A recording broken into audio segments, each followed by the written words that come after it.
আসসালামু আলাইকুম। আমি প্রফেসর ডক্টর সেলিনা আক্তার, স্ত্রীরোগ বিশেষজ্ঞ। আপনাদের সবাইকে শুভেচ্ছা জানাচ্ছি।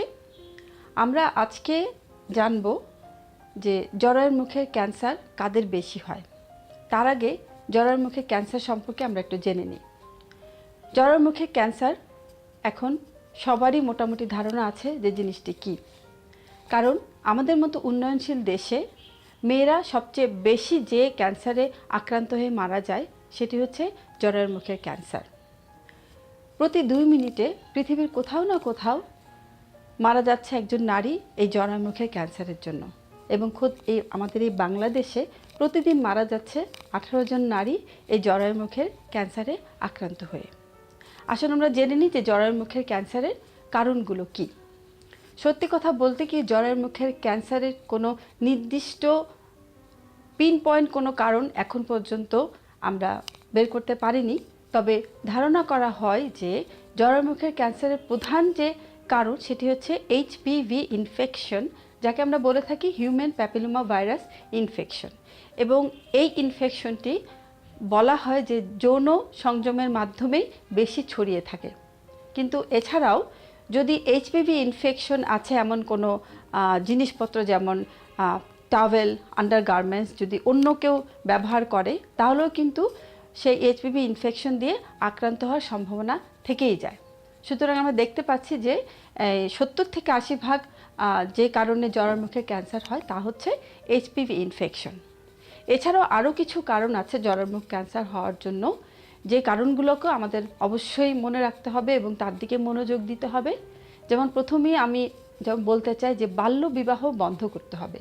কারণ দেখা গেছে যে বাল্যবিবাহ যখন হয় তখন একটি মেয়ের জরায়ুর মুখের যে অবস্থান থাকে সেই সময় যদি তার যৌন এক্সপোজার হয়, তাহলে ওখানে ক্যান্সারের যে কারণগুলো সেগুলো আরও বেশি প্রকট হয়ে দেখা দেয়। এবং বাল্যবিবাহ হওয়ার আরেকটি ফল হচ্ছে ঘন ঘন বাচ্চা হওয়া এবং অনেকগুলো বাচ্চা হওয়া। এবং দেখা যায় এই ধরনের মেয়েরাই পরবর্তীতে জরায়ুর মুখের ক্যান্সারে আক্রান্ত বেশি হয়। তারপরে যে কারণটি সেটি হচ্ছে নিয়মিত চেক আপ না করানো। দেখা যাচ্ছে যে আমরা এমনও অনেক মেয়ে পেয়ে থাকি যে তারা সারা জীবনেও কোনো দিন ডাক্তারের কাছে আসেনি। এবং আরেকটি সবচেয়ে ভয়াবহ ব্যাপার হচ্ছে যে জরায়ুর মুখের ক্যান্সারের কোনো সিমটমস বা উপসর্গ নাই। যেমন অনেক অসুখ বিসুখ আছে আমাদের, যে সমস্ত অসুখ বিসুখে আমরা বুঝতে পারি যে হয়তো জ্বর আসছে, হয়তো অন্য কোনো সমস্যা, বেশি ব্লিডিং হওয়া, তলপেটে ব্যথা হওয়া।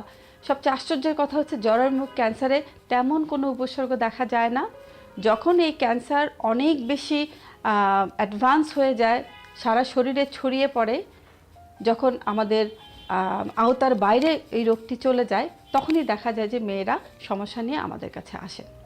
সেজন্যই যেহেতু কোনো উপসর্গ নাই, আমাদের আগে থেকে সচেতন হতে হবে এবং যাদের জরায়ুর মুখে ক্যান্সার হওয়ার সম্ভাবনা বেশি তাদেরকে সচেতন হতে হবে। জরায়ুর মুখে ক্যান্সারের আরও কারণ হচ্ছে এসটিডি ইনফেকশন, বা যাকে আমরা বলে থাকি সেক্সুয়ালি ট্রান্সমিটেড ডিজিজ ইনফেকশন। এবং বলা হয় যে এই ইনফেকশনটা খুব বেশি। সবচেয়ে দুঃখের কথা হচ্ছে যারা এসটিডি ইনফেকশনে আক্রান্ত হন তারা লোকলজ্জার ভয়ে হোক, সামাজিকতার ভয়ে হোক, অনেক সময় ডাক্তারের কাছে আসেন না এবং সেই এসটিডি ইনফেকশনের যথাযথ চিকিৎসা করেন না। চিকিৎসা না করার ফলে ওই এসটিডি ইনফেকশনের কারণে তার জরায়ুর মুখের ক্যান্সারের সম্ভাবনা বেড়ে যায়। এইচআইভি অথবা এইডস রোগ যাদের হয় তাদেরও জরায়ুর মুখের ক্যান্সারের সম্ভাবনাটা বেড়ে যায়। এছাড়াও যাদের শারীরিক রোগ প্রতিরোধ ক্ষমতা কম তাদেরও কিন্তু জরায়ুর মুখের ক্যান্সার আক্রান্ত হওয়ার সম্ভাবনা বেড়ে যায়। যেমন আমরা বলতে পারি কিডনি ট্রান্সপ্লান্ট যাদের করা হয় তারা সাধারণত কিছু মেডিসিন খান, অথবা যারা লম্বা সময় ধরে স্টেরয়েড নিয়ে থাকেন তাদেরও শারীরিক যে রোগ প্রতিরোধ ক্ষমতা সেটা কমে যায়। তো যাদের শরীরে রোগ প্রতিরোধ ক্ষমতা কমে যায় তাদেরই এই জরায়ুর মুখ ক্যান্সার বা সার্ভাইকাল ক্যান্সারে আক্রান্ত হওয়ার সম্ভাবনা খুব বেশি পরিমাণ বেড়ে যায়।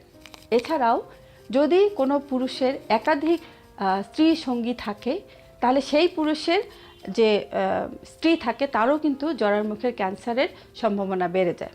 এছাড়া এমন কোনো ব্যক্তি যার প্রথম স্ত্রী জরায়ুর মুখ ক্যান্সারের কারণে মারা গেছে তার কিন্তু দ্বিতীয় স্ত্রীরও জরায়ুর মুখে ক্যান্সার হওয়ার সম্ভাবনাটাও অনেক অংশে বেড়ে যায়। সুতরাং আমরা যদি এই যে জরায়ুর মুখে ক্যান্সারের যে কারণগুলা সেগুলো যদি জানতে পারি, তাহলে আমরা খুব তাড়াতাড়ি এবং খুব সহজে জরায়ুর মুখে ক্যান্সার প্রতিরোধ করতে পারবো।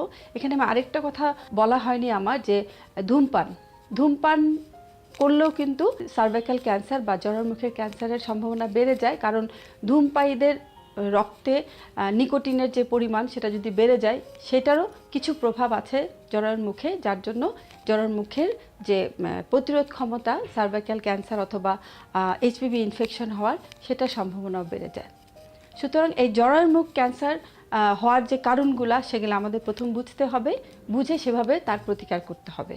এবং প্রতিকার করার জন্য যে যে পদ্ধতি আছে, যে যে উপায়গুলো আছে, সেগুলো আমাদেরকে জানতে হবে। আমি হয়তো অনেক কথা বললাম, তারপরেও হয়তো আরও অনেক কথা থেকে যায়। তো সবার প্রতি আমার অনুরোধ থাকবে, আপনাদের স্ত্রী, আপনাদের মা বোন এবং মা বোন যারা শুনছেন তাদের প্রতি আমার অনুরোধ থাকবে যে নিয়মিত স্ত্রীরোগ বিশেষজ্ঞের কাছে আসুন, আপনার জরায়ুর মুখটি পরীক্ষা করিয়ে নিন। এখন সরকারি লেভেলেও ফ্রি পরীক্ষা করা হয়, যেমন ভায়া টেস্ট, প্যাপ টেস্ট করা হয়, বিনামূল্যেই করা হয়। সে সমস্ত জায়গায় আপনারা বিনামূল্যে আপনাদের পরীক্ষা করাতে পারেন এবং নিজেকে রক্ষা করতে পারেন এই ভয়াবহ মরণ ব্যাধি থেকে। সবশেষে বলতে চাই, বর্তমানে বাংলাদেশে জরায়ুর মুখ ক্যান্সার প্রতিকারের জন্য যে ভ্যাকসিন দুটি আছে, সে দুটি এখানে পাওয়া যায়। আপনারা দুটির যে কোনো একটি নিতে পারেন।